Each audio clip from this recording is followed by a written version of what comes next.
Alright, so I'm going to show you how to replace the stem lock here on a Surron. This is a 2024 Surron Light B X. I did intend on filming this and completely forgot to when I started. So what I've already done is taken the handlebar apart, which is pretty straightforward. You just do Allens for the grip, more Allens for the front brake lever, same Allen size for the rear brake lever, and then a Phillips head for the little control module here for the horn and the power modes and everything. And then I also have a light on here, which is just some smaller Allens, I think like a 2.5 mil or 2 mil or so. And then this is backwards. I just kind of threw it back on. But yeah, basically you got the 4 Allens to actually take the bars off. So before you're able to take any of this stuff off, you're going to have to basically slide the bars one way, and you can get off the throttle tube. Actually, I started with this side first. So you can pull off this stuff first. You got to cut the grip off. So what I did is just got a razor blade, and I normally just cut them off. This grip honestly wasn't glued on very good from the factory. So what you can also do if you have an air compressor handy is just put the air nozzle in here and spray it and force this thing off. But I already knew I was going to be replacing the grips, and I'm also throwing on some bars as well. So yeah, that's basically how you start. And then you pull off the 4 Allens on here. I think it's a probably metric 4 or so. I might be wrong on that. And then this guy, this is probably a thing that's going to hold up most people or just not know.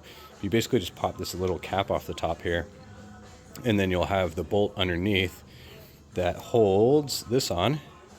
So you got that guy that goes down in, and then once I fully pulled them for some reason, but if you just loosen these up, the grip, then you'll be able to work this off. I did hit it with the dead blow a little bit just to make it easier. I'm going to organize all that stuff over there. And then down in here, I already knocked it down a little bit, but we have the star nut in the head tube there. So you're basically going to knock that out all the way. And then what we're going to use instead is this Warp 9 stem lock kit. That I'll go over how to install this, but it basically instead has a bolt that goes all the way through to the bottom. So what can happen with the stock version is that star nut inside the tube. If you're just hammering that bike, as a lot of people are these days, that thing can shift a little bit and loosen up, and then you'll end up with looser steering. So what it'll do is it'll basically pull up a little bit, and then you'll end up with some clacking and stuff. And yeah, so this is just some preventive maintenance to replace it. It's about $40, $39 for that Warp 9 kit. So I've got a big punch over here. So I'm gonna go ahead and put a dead blow on this and basically punch that star nut all the way down. If you look at the teeth on it, it's coming up like that. So when you push it down, it's not locking. So if we were to try to hit it up, it's gonna push and kind of lock into place there. Yeah, so I'm gonna knock it out, then open up the Warp 9 kit over there and start with that, and I'll film that as much as I can. Here's a little, this is what that stem lock looks like from stock. So it's just a double-sided star nut there. So that's why it sits in like this, up here being the top.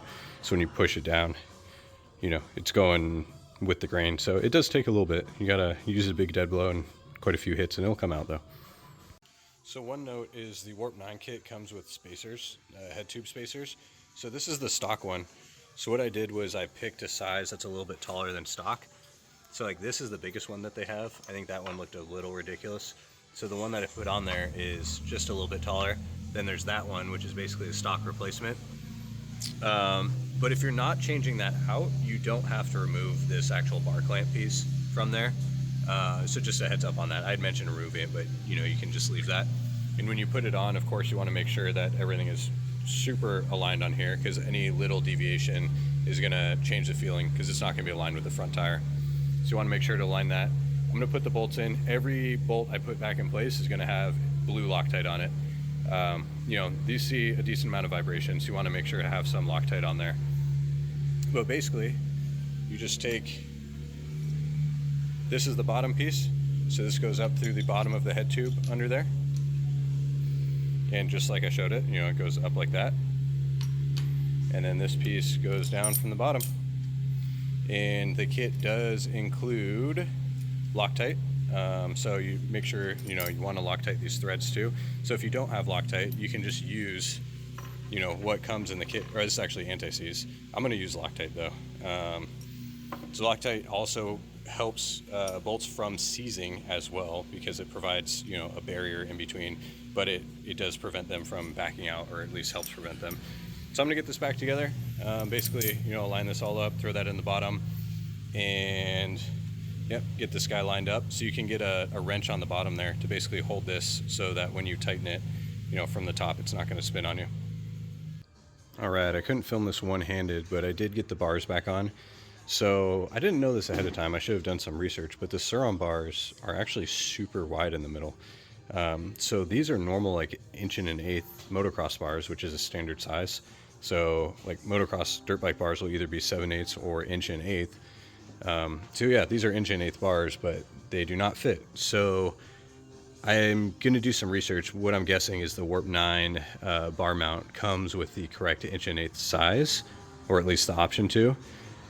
If not, who knows, maybe I'll manufacture something and figure it out. But for now, I did the ghetto fix here, where basically I took a roll of black Gorilla Tape and wrapped it around and just kept testing the diameter and got it to be the correct diameter in there. So it fits perfectly. It's all torqued down and these things aren't going anywhere, or at least I hope not. I'll try it out. And it's not super noticeable, at least at the moment.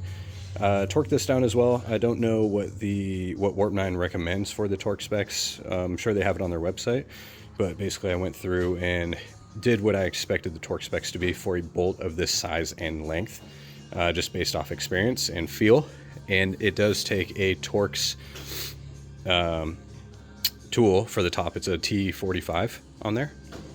But before you tighten this down, you do want to get everything that needs to slide on, mainly the controls on this side and then the throttle tube. So first I basically just reversed the order of operations. So I put this on first, kind of slid everything over, then was able to get the throttle tube on. I am going to get this all lined up and everything, and then cut off the stock grip so I can put on the Renthal grips, and I'll show you that as well. And then basically just eyeballed and aligned the bars to my liking, and we'll try it out and can always loosen this up and turn them as needed. But right now I'm just going to go ahead and throw the levers back on, and my little guards, my hand guards as well that I have. So yeah, get everything lined up. And I didn't even have to cut any of my zip ties or anything, so the cables are all still routed correctly. So basically I'll just throw this all on and get things aligned and button it back up. So one note on the throttle tube and your levers, if you've never done this before, what I do is I push in the throttle tube all the way until you can actually see the bar push on it there. So I push it in all the way, and then I'll basically relieve it, a 1/4 inch or so. And that's just to ensure that the end of the throttle tube, the actual tube itself and the grip here, aren't rubbing on the bar itself, because you don't want, you don't want there to be resistance on the throttle. So you always kind of use that as your litmus test here. You can even mark on the bar if you want, but generally if you just kind of get your throttle aligned here and then slightly snug those up, and you can generally push it out just a little bit. And then as far as the alignment on the levers, I tend to place them, if I'm standing up on the bike, I want to make sure that the levers are in a comfortable spot, because if I'm riding hard, I don't want arm pump. And if you have the levers down low, so that way the lever should actually fit like right here in the pad of your finger. When you're standing over the bike, you want to figure out the angle that you're going to be at to prevent arm pump, because if the lever's too high and your finger's all weird, or too low, so you want it to be like right where, whatever the riding position is you think you're going to be in the most. So you can have it higher or lower depending on your height and your riding position or riding style. That's it for me. So I'm going to hop on the bike once I get this, and I basically just get it lined up. So yeah, it's right in the nook of my finger there. And then in terms of alignment here, I generally run my levers in a little bit to basically have a 1 or 2 finger operation for myself. All right, so we got the new grips on. So what I do is I line up the waffle part with where my fingers are gonna go. And to put them on, I use the Pro Taper grip glue, which is like gnarly super glue. So what I actually did is I used contact cleaner and sprayed in the grip, and then test fitted on first, pulled it off. So I kind of scuffed it and then made sure everything was cleaned up due to the contact cleaner, and then put the Pro Taper grip glue on the length of the bar, and then put the grip on. But you got to be Johnny on the spot. You got to be quick on that, especially on the throttle side. And you always twist, like I twist forward with the throttle, and so instead of opening the throttle, you twist into the throttle stop there. Yep, and as far as getting the lever lined up, you can see there's an Allen there, and then I actually line it up. There's a little indent here, and so if you get it lined up right, that's where your Allen is going to go. And then so you basically keep the controls loose, and then you get your lever set, and then you can tighten these up with a Phillips. I think it's Phillips, yeah. Yeah, that's basically it for now. All right, so I just covered getting the grips back on. So one thing I didn't notice when I was filming that section is when I was putting them on, like I mentioned, I was rolling this forward. I was doing that so hard that I actually spun the throttle tube as well. So one thing you really need to make sure of, which I did initially, and then I spun the tube, is the clearance between the housing for the throttle and that lever itself. So you need to make sure that when you fully depress the brake lever, you're not hitting on the throttle. So there's actually a flat spot on this back side of the throttle tube. So as long as you get that aligned with the brake lever, you'll be solid. Whereas if you get the lever, if you get this throttle clocked at all, and it gets to the bigger diameter of it, then you're not going to be able to use your front brake lever.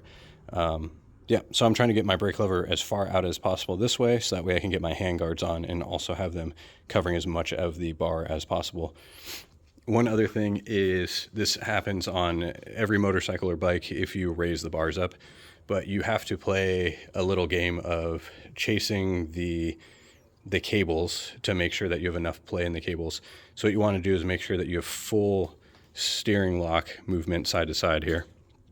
And what was happening is I was binding up a little going to the right, and the reason for that is the throttle tube and this little sensor here for the front brake lever. So if you chase the throttle tube one down, basically, it goes all the way, or sorry, that's the rear brake lever.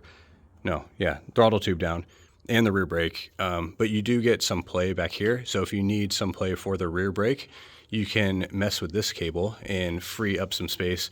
And then the throttle tube actually runs down here as well. So you can kind of play with those and move the cable a little bit, at least to accommodate the bar setup that I have on here. So you just need to play with them because there's a little guides basically here. So they don't clamp onto it hard, but they do hold them in place. So if you're trying to pull all the way from up here, it's not going to work. The other thing is I needed to relieve some cable space from down here that track into the frame itself. So what I did is I pulled these two Allens and I released the ignition and then freed up some cables so they're able to move out of there because they're kind of stuffed inside. So what I'm going to do is put maximum the length needed going all the way to the right here because it wraps around the head tube, and then get this piece back in place here and back in to where I can line it up and bolt it in and make sure that we're not pinching any of the cables or putting too much pressure on them here. Really, that wraps it up. Once I get this back in place, just a little Loctite and two Allens, then we're good to go. We have our cables all routed here, still zip tied. Throttle opens freely. There's no binding from the tip here or anything. My brake levers are even with themselves, so I can always adjust it later on, but everything is tight, ready to go, and accessible for use. So that's it. We got taller bars on the Surron, and we replaced our stem lock.